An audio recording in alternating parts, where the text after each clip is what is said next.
Marissa Icha, sekali lagi saya sampaikan sama kamu, kamu boleh menghilang.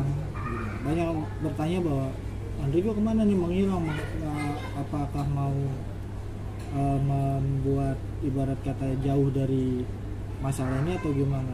Nah, Andrigo sendiri sebenarnya berapa bulan ini apa aja sih yang dikerjakan?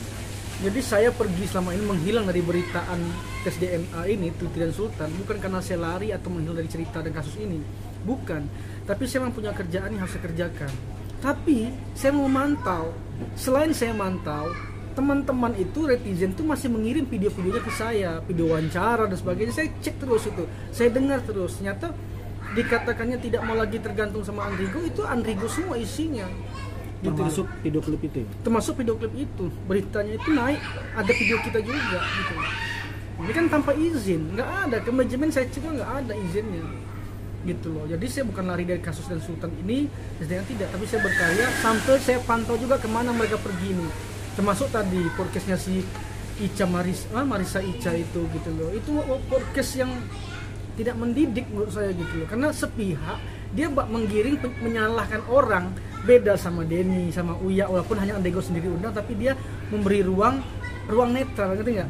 Nah, kalau ini enggak, dia podcastnya bisa didengar kok, podcastnya dia, apalagi live TikToknya dia itu. Ya, balik lagi, berbanding terbalik dengan Tuti dan Sultan yang selama ini sampai sekarang pun ya masih mencantumkan embel-embel Andrigo di situ.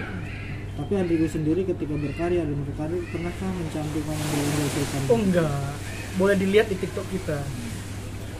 Kita tidak pernah memposting dia atau apa. Yang paling kita posting adalah perkataan saya saat diwawancara, itu yang saya posting. Tapi masalah mereka atau video foto mereka enggak pernah. Makanya saya pertanyakan, ini orang nggak bisa move on gitu loh, gitu. Dan saya punya pilih, bisa jadi Tuti masih cinta sama saya, gitu loh. Orang kalau nggak punya rasa bos, apalagi masalah anak yang nggak diakui contohnya kan, dia pasti lupakan.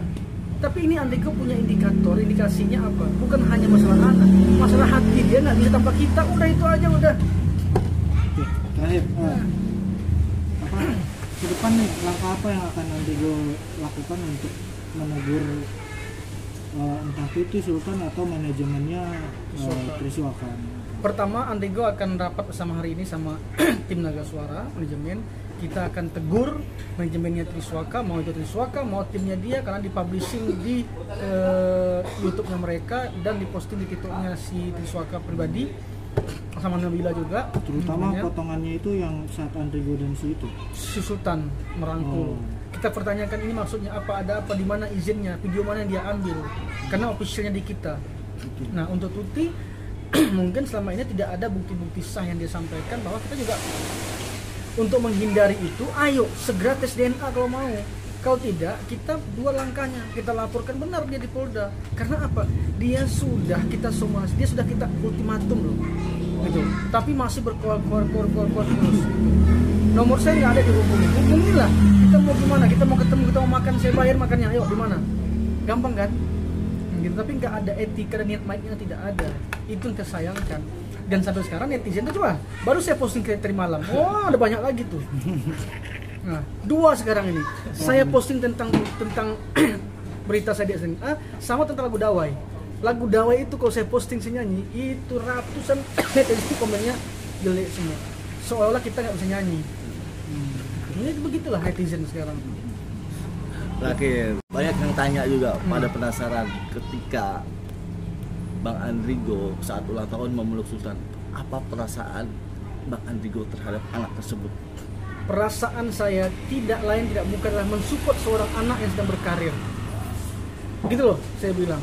Netizen minta ketemu dong, nyanyi duet dong, peluk dong. Saya ikuti semua nih. Ketemu sudah di Sumargo, di Sarina. Nyanyi bersama sudah, peluk sudah. Masih juga netizen bilang kurang ikhlas, tidak ikhlas. Bahkan Tuti sendiri mengatakan dan Sultan mengatakan bahwa kelihatan sedangkan orang ketemu fans saya gimana meluknya, apalagi ketemu anak ini semua. Masalahnya dia bukan fans saya, dia bukan anak saya, gitu. Tapi dia ada ruang di situ, gitu loh. Artinya ini orang tak mensyukur, netizen pun tak mensyukuri itu. netizen ini akhlaknya mungkin harus disekolahkan juga dulu semuanya nih netizen ini.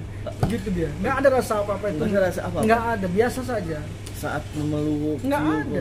hanya Ya. sebatas oh ini anak butuh support gitu. Itu support. Makanya ketika lihat TikTok saya sering putar lagu Sultan kok, Endawain dia nyanyi bagus suaranya kok. Berarti sering juga melihat video Sultan bernyanyi, karena udah berapa kali dia nyanyi lagu 2 kali ya. Oh enggak ada. Saya melihat tidak ada, tapi kan saya tahu dia punya lagu cover Dawai. Ya kadang-kadang orang request, ayo bang nyanyi lagu Dawai Sultan dong ya. Ayo udah kita putarin. Enggak ada masalah. Suaranya menurut bagus Sultan bagus, tapi memang perlu diarahkan lagi biar dapat feel dan soul-nya. Itu aja. tapi banyak yang bilang juga suaranya mirip lo, karakter Suara saya itu ada mirip Emisher, mirip Sultan, mirip Judika, banyak orang bilang mirip. Enggak ada masalah. Cuma kebetulan saja mungkin ada face saya yang mungkin mirip sama Sultan, itu sah-sah saja. Dan saya pun tidak mengatakan dia bukan anak saya atau anak saya, karena belum tes DNA. Makanya Tuti, ayo hubungi nih Sumargo, hubungi saya, kita tes DNA. buat Marica. Buat Marisa Ica, sekali lagi saya sampaikan sama kamu, kamu boleh mengundang, boleh pro sama Tuti sebagainya. Jangan kamu coba menghakimi karya saya dengan tentang mengolok-olokkan kasus saya. Dan kamu bilang kamu ayo datang ke podcast kamu. Saya tunggu kamu, kapan kamu undang saya datang ke podcast kamu. Saya kasih paham kamu.